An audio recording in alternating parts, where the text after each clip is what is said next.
Welcome to Wisdom for the Wilderness, a weekly podcast by the pastors of Overland Church, where we talk about the Bible, theology, cultural issues, and answer listener questions.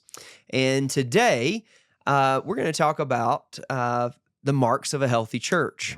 Now, this has been a sermon series that we've done at our church. We did 6 last year, and we're going to dive in starting this coming Sunday, and we're going to tackle 3 more marks of a healthy church before we start into another new series. And so I just convictionally think that we ought to be a part of a healthy church. Right. Yeah. And, the deconstruction movement that you see and you hear people make their kind of complaints and arguments against Christianity. Yeah. And so often, do you know what I hear? Problems in the church. Yeah. Basically, I hear like, oh, you don't have a problem with the Bible. Yeah. You don't have a problem with Jesus. Yeah. You went to an unhealthy church. Right. And there's where your problem really lies. You're not making some sort of formal of defense, like an apologetic against the faith. Yeah. It's really about you were involved in an unhealthy church. Yeah. So, Josh, jump in and remind us, what are the 12 marks of a healthy church? Yeah. Now, we would recommend the book 9 Marks of a Healthy Church by Mark Dever. I noticed it's right here. I noticed it right there. I got 2 editions. Oh, 2 editions. Yeah, so both editions here. But with our list, it's not the same as the 9 Marks of a Healthy Church with Mark Dever. There's a lot of overlap, but we would recommend that. But the 12 marks of a healthy church that we teach on at Overland are, number 1, expository preaching, 2, bold prayer, loving evangelism, intentional discipleship, covenant membership, servant leadership, fellowship and accountability, God-centered worship, baptism and the Lord's Supper, sacrificial giving, church planning and missions, and then God-glorifying vision. That's right. Yep. That's right. We talked about the preaching aspect. Yeah. What is biblical preaching? What is expositional preaching? We talked about prayer last time. And man, that's one of the things as a church I really want to continue to work on. We'll talk about that. We talked about intentional disciple making. We've talked about the membership piece. We talked about baptism in the Lord's Supper. Brandon did that one. Not I don't remember in that series, but we did it That's previously. Right. That's right. We did it previously. Brandon had preached a sermon on baptism in the Lord's Supper, so we actually didn't do that one. Mm-hmm. Giving. Last year, he talked about money and generosity and what that looks like, and then we talked about missions and you preached that one. And so, I'm not going to tell you the order in which we're going to preach them, lest you decide you don't want to come for that service. But we're going to talk about evangelism, fellowship and accountability, and worship in these next these upcoming weeks. And I think those will all be really good. Now, here's some things I just want to say is that no church is perfectly healthy. Right. You know why it's not perfectly healthy? Because we're not fully redeemed yet. Jesus hasn't come back. Yeah, that's right. I mean, it's full of sinners. Yes. And my friend Doug Hickson, one of the things he says all the time is no perfect people allowed. And he's making the point of like, there's not a single perfect person in this church. And, I've heard pastors say the second that they became the pastor, that went out the window. There's no, and so when we talk about healthy churches, health is a spectrum. Right. Health is a spectrum. And we have to make decisions when we're choosing what church we go to. Yeah. I hate the term church shopping. I hate that term because of shopping is consumerism. Yeah. And we live in a consumeristic church society where we just consume, we consume. But there is a reality that when we're looking for churches, we are having to go, is it healthy? We are shopping it to some degree. Is it healthy? Is it not healthy? And so I think a lot of times when people are looking for a church, that they're looking for the wrong thing, Right. Yeah.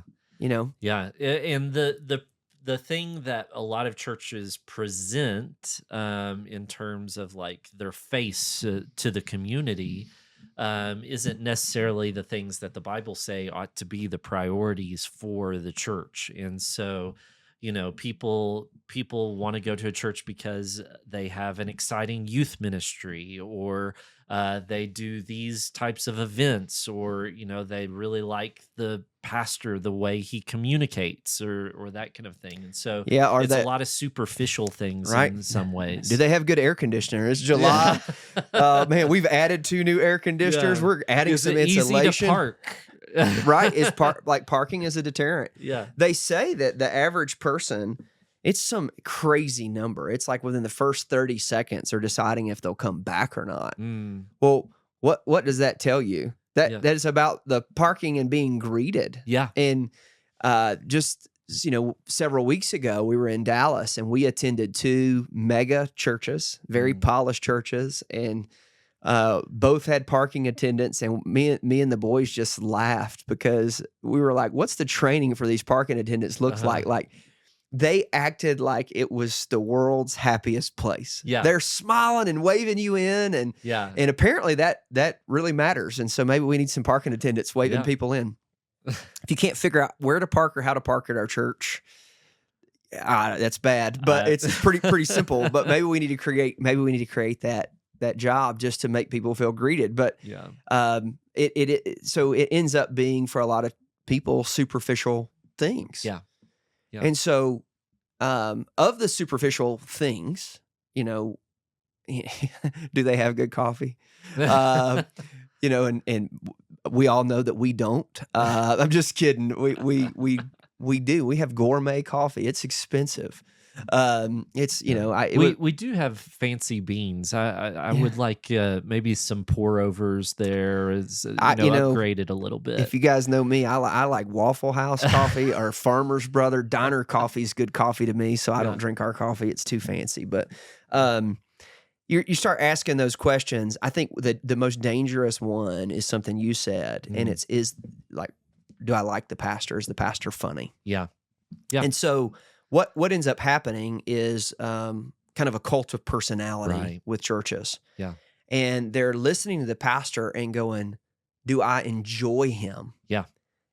How does he make me feel? Does he Yeah. make me feel good? Yeah. Does he tell funny stories? Is he good to listen to? And that ends up being the thing that maybe draws people and sometimes causes explosive growth in churches, and it's this cult of personality.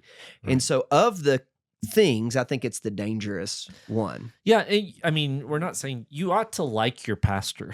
I mean, that's Yes. absolutely, you should, you don't want to go to a church where you just like, oh, this guy makes me feel miserable.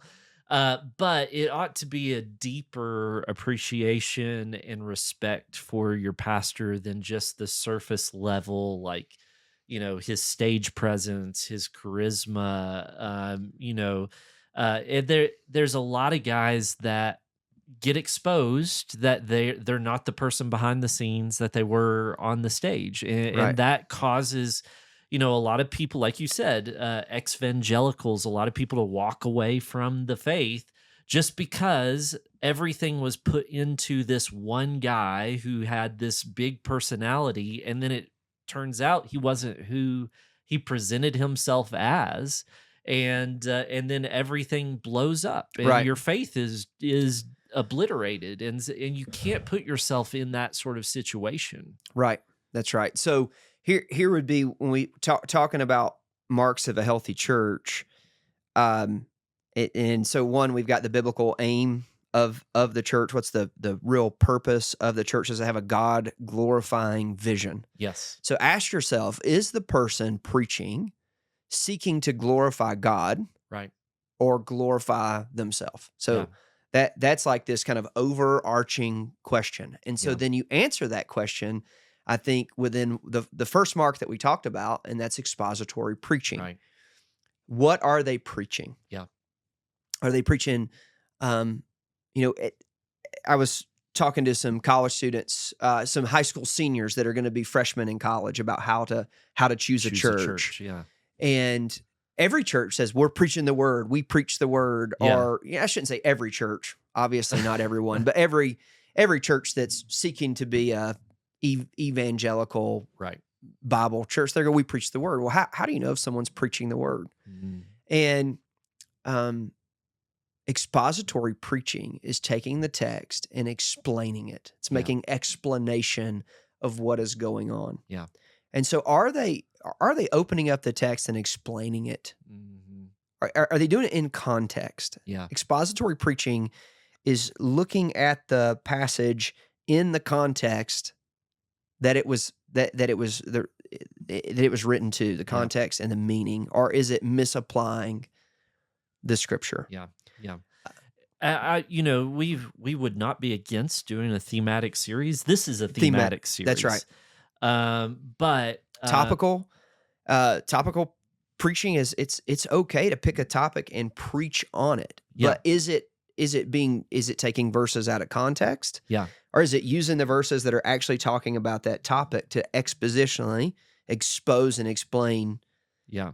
the topic? And if you're looking at a church like those high schoolers that are going to college, and you're looking at the website and you go to the sermons page, and this person like never preaches through a book of the Bible, then that ought to be kind of a red flag to you. I would say so.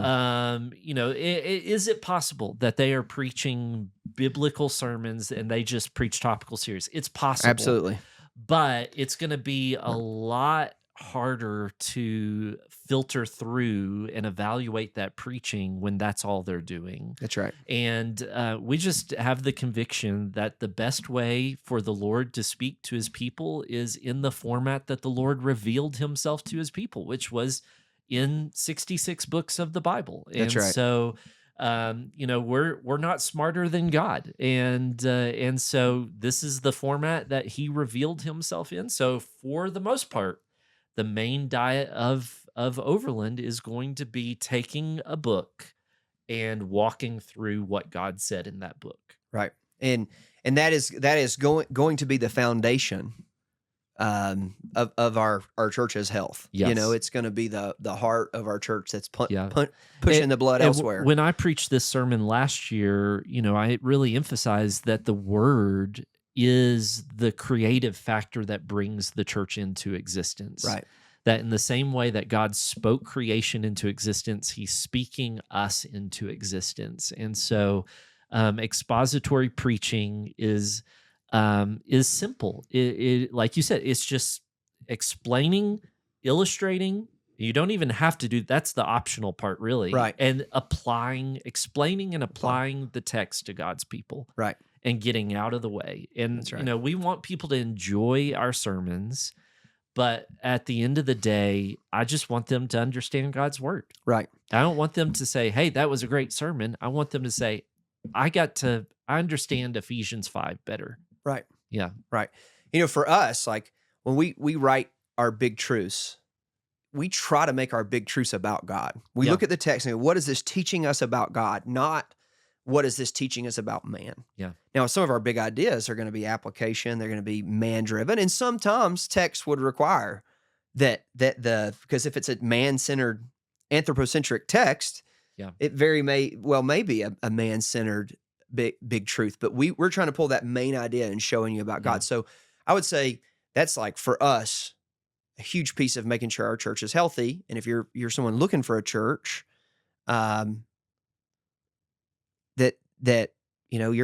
we've got a high school senior or college student graduate and going somewhere, that's one of the things you're thinking through. But then the other piece of this is leadership. Yeah. And is there biblical leadership in the church? And in our world, there's different ideas about leadership, but is the person biblically qualified? Yeah. When we open up to Paul's instructions to Titus and Timothy, does the pastor meet the qualifications of leadership? is he like so often when we see these churches that blow up and they're huge, fame goes to pastors' heads. It goes to everybody's head. It's not just pastors, but I mean, Yeah. you can apply it to sports stars. You can apply it to celebrities. It happens to Christian music artists. We see this happen a lot. Is the pastor accountable to other leaders in the church? Yeah. Is he humble? Can you meet with him? Can you get his time? Yeah. People often say to me, "I know you're busy, but," and I don't want people to say that to me. Yeah. Like, I'm busy, and meeting with you is one of the most important things that I can do. You're a member in our church. Yep. If you need one of the pastors' counsel, please, we want to give it. Yeah. Right? Yeah. So is the pastor accessible? They've got the qualified godly aspect, but then you have the accessible aspect. I saw a sign recently at a very big church in Dallas, not one of the ones I went to. I saw this on You saw the sign on Twitter, yeah. You saw the sign, and basically it was like, no pictures with the pastor. You can't touch the pastor. It was like the greeting line. It was like, he's come meet the pastor, but you can't shake his hand. Yeah. And oh man, and this dude, he's a political pundit. He's a hot mess. Yeah. Like, don't go to that kind of church. We very much preach servant leadership. And when a healthy churches, pastors are servant leaders. They're servant shepherds. Yeah, I have a Overland story, and I think it speaks to the type of pastors that we want to be. There was a couple in the church. They hadn't been there for a few weeks, and I mean, it was just like a couple weeks that they hadn't been there. And I texted them and was like, "Hey, I missed you." And the next time I saw them, they were just like, "We have not had a pastor check in on us like that in probably 20 years." And it just was an overflow from their heart that we're the type of pastors. And I mean, we make mistakes, we miss people. Absolutely. But I mean, that's the type of pastors we want to be. Is we want to be engaged with the sheep. We want to smell like sheep, That's right. And we've got Randy and Andrew that are our lay pastors. We call them elders, but that's really what they are, lay pastors. They're also very involved in church. Then we have our staff pastors that we speak to, and then we have staff. And within our leadership structure, there is a plurality. Yeah. The church isn't just functioning off of "thus says Zach." Yeah. Right. Yeah. And the day that ever starts to happen, the church should fire me, right? That's not gonna happen. But you don't want to be a part of a church with an unhealthy leader that's abusive, that's using their power and authority to elevate themselves rather than servant leadership says we're gonna raise others up. We're gonna bring others up. If pastor can't be questioned, if a pastor can't I've had people come to me and say, "Hey, I see this problem," and I'll go, "Oh, thanks for pointing that out," or "Let's talk about that." And and I've had them come back and go, most of the time in churches when I've had asked the pastor, "Hey, what about this?" they blow up. Yeah. And that's unhealthy. That dude's got a problem. So my authority, our authority as pastors doesn't mean you can't ask a question, that you can't point out something. And we want to be healthy leaders. I would say this goes back to really that idea of the God glorifying vision. Is the church, and these two things belong together, does it have evangelism and discipleship? Yeah. And, I would sit here and say of our church, we are definitely weak in evangelism. Now, that being said, we're over 20 people baptized this year. Yeah. We're seeing people come to Christ. But when you say, so Zach, what do you mean by that? I would say that the average person in our church isn't sharing the Right. gospel and isn't trained and equipped Mm. to share the gospel. Yeah. I've always heard that there's two topics that if you want to have like low class attendance for, or a sermon series, like drop your church attendance, do a sermon series on evangelism. Stewardship and evangelism. Actually, prayer Prayer and evangelism. Okay. Yeah, I'm sure there are some churches where talking about giving does that. Yeah. But here's the thing: here's a crazy thing. A lot of like big churches teach on giving a lot. Mm. That's probably part of how they got big. They Yeah. got big because they're good at, and there's a reality when we talk about giving that when you steward your finances, the Lord gives the increase. Yeah. And so maybe that's part of it. But apparently, prayer, like when you teach on prayer, we're gonna have a prayer meeting. That attendance is pretty low, Right? Versus, I've looked at our I'd said last year we're anemic when it comes to prayer. Like this is one of the things that's not healthy about us. We're trying to fix it. And so we already had been doing prayer at family meetings, and sometimes our family meetings attendance is horrible. Yeah. Because people are scared to show up. And what if I have to pray out loud? Yeah.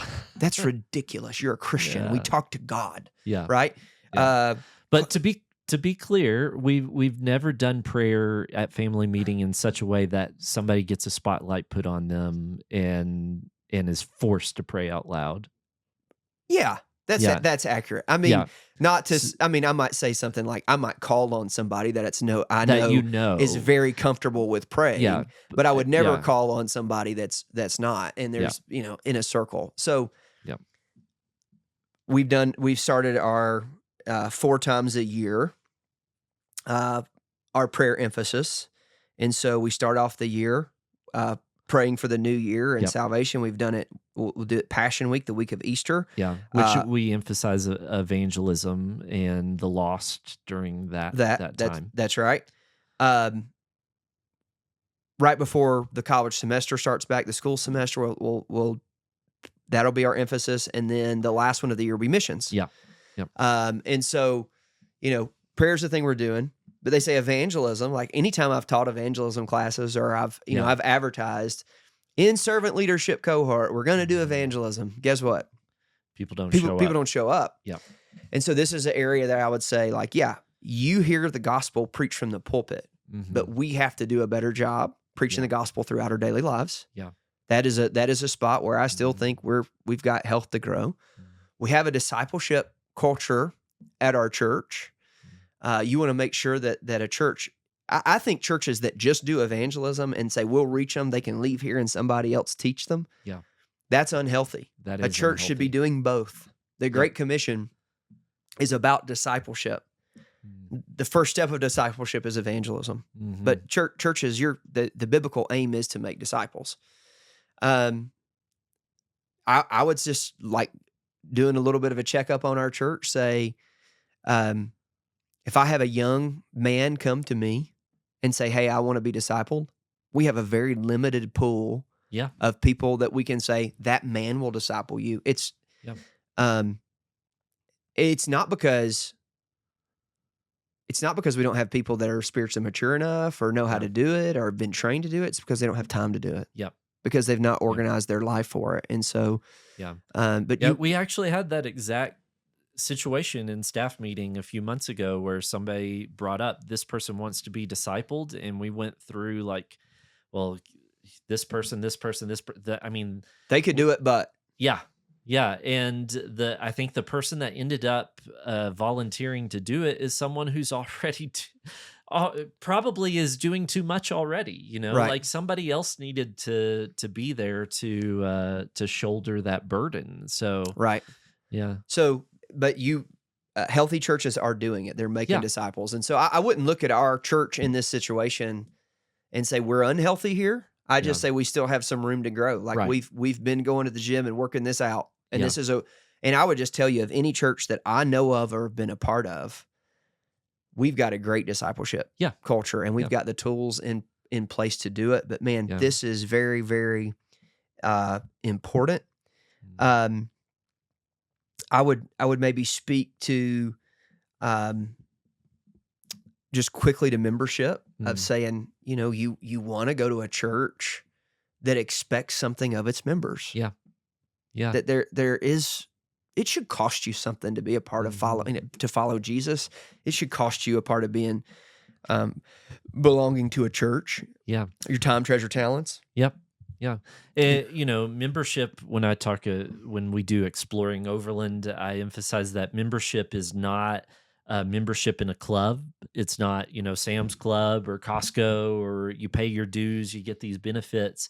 It is the analogy of the body. That's the way the Bible talks about it. There's one body with many members or many parts. And so, when you think about yourself as a part of the body, you're going to receive something from the rest of the body, but you also primarily have something to give to the rest of the body, Yeah. and so you've got to be doing your part as well, and you don't just kind of get to like float in and out of a body. Like you are a committed member of that body. We call it covenant membership, Yep.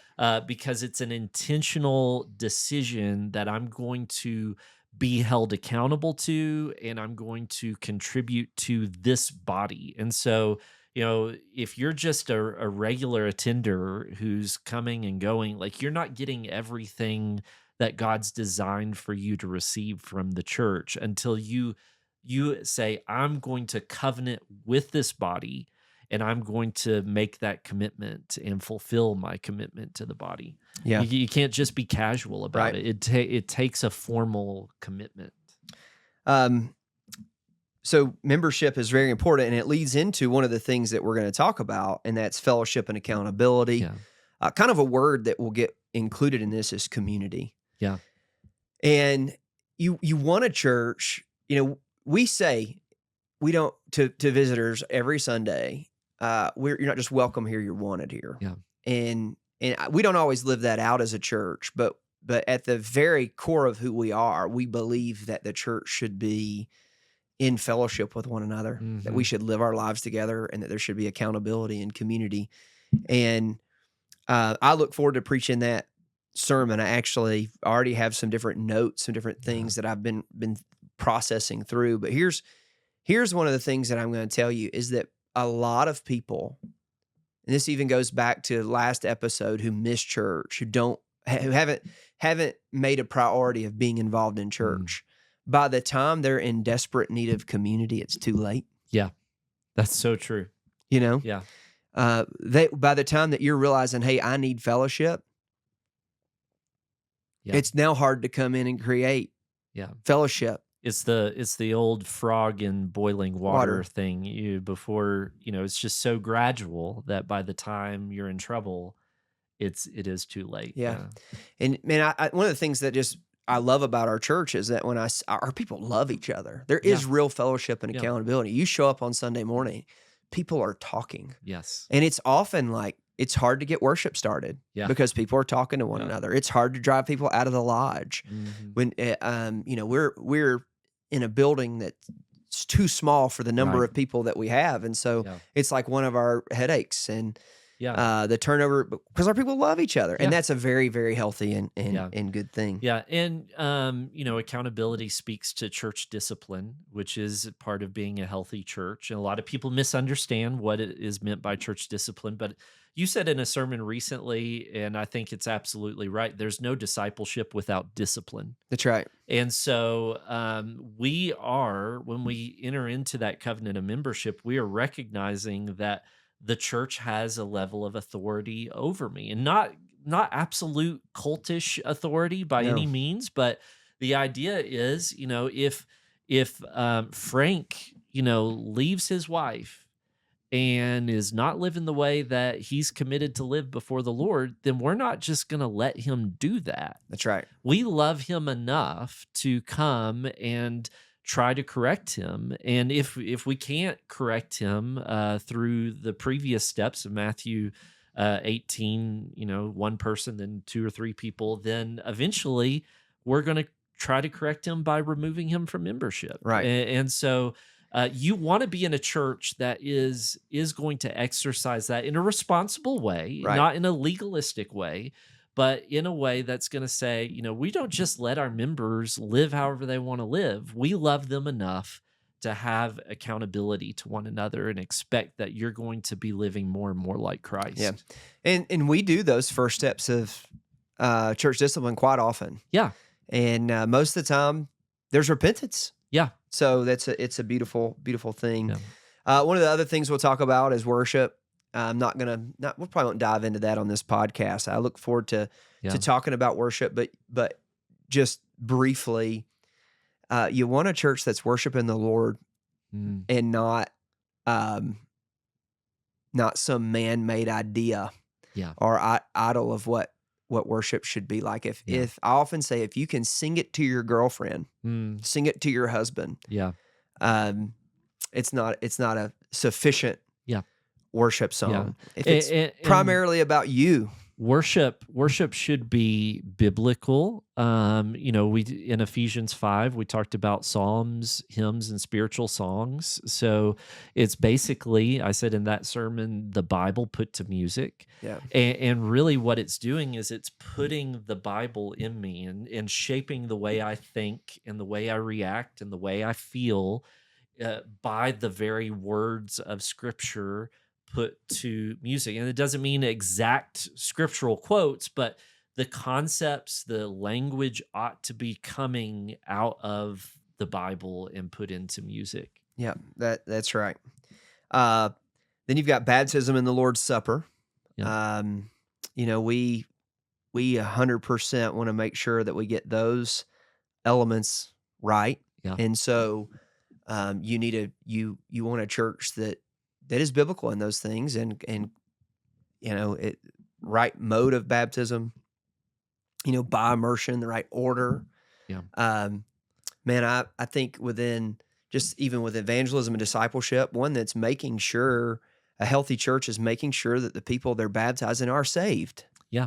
That's a really important piece of baptism. So I think healthy churches that are just chasing numbers end up like this idea of spontaneous baptisms and, they're just getting a lot of people wet. It's not a real baptism.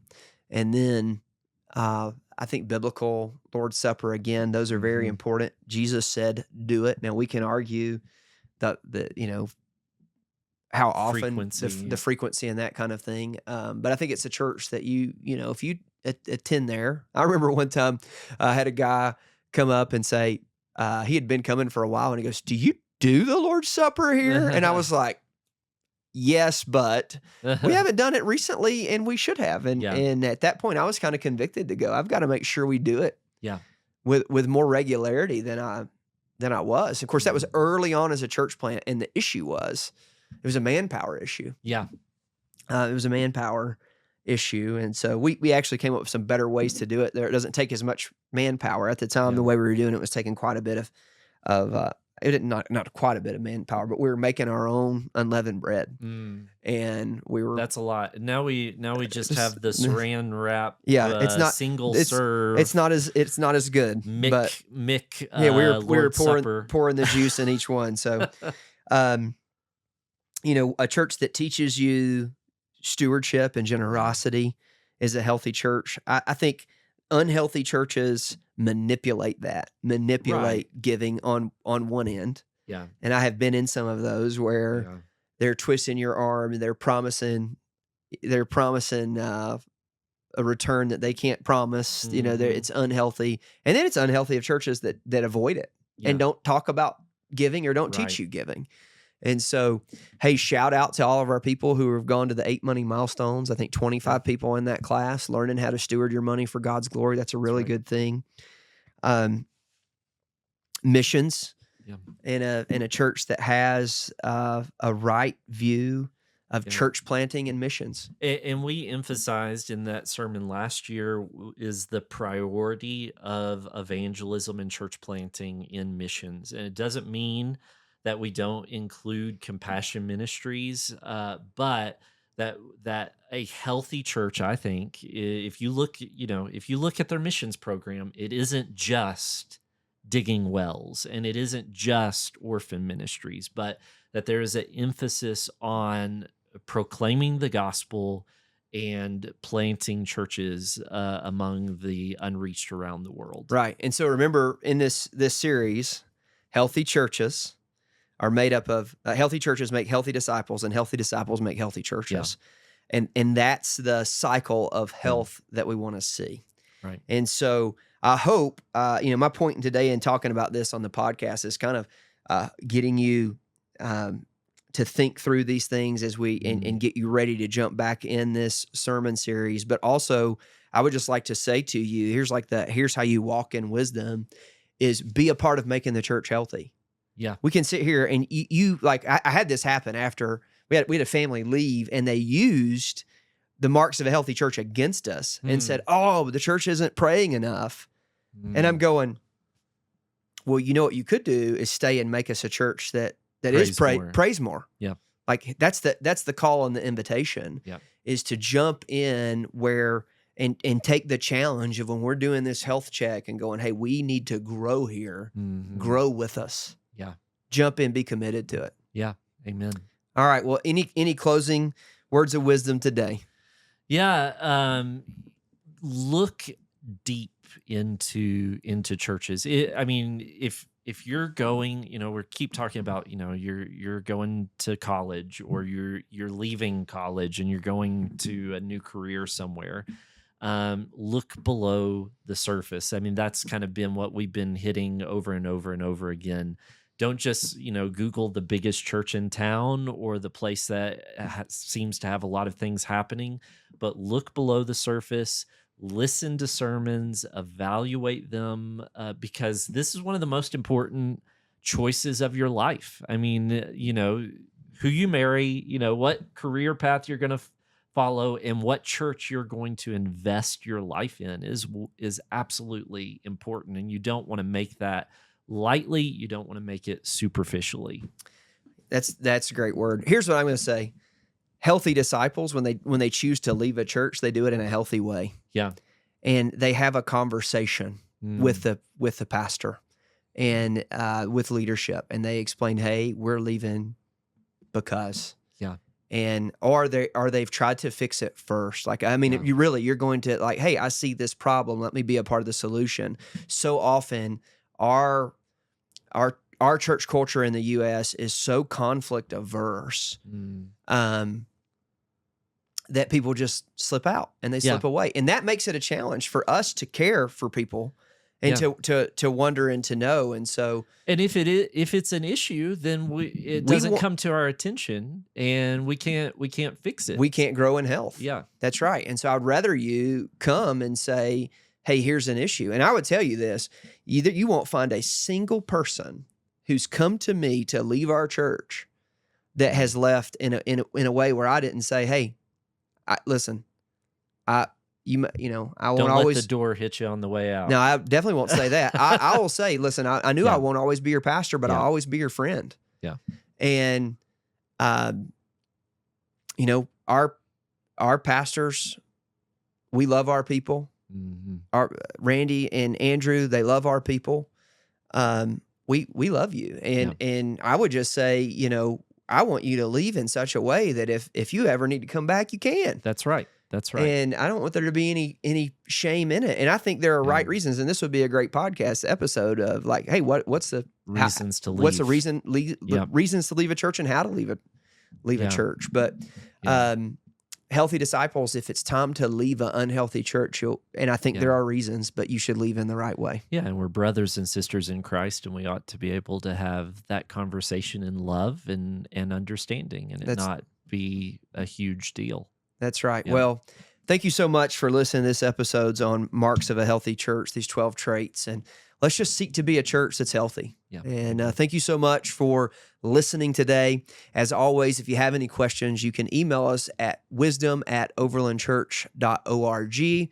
And if you found this helpful, be sure to share it with friends, share it on social media, like or subscribe to our podcast. And until next week, be blessed. Go be healthy.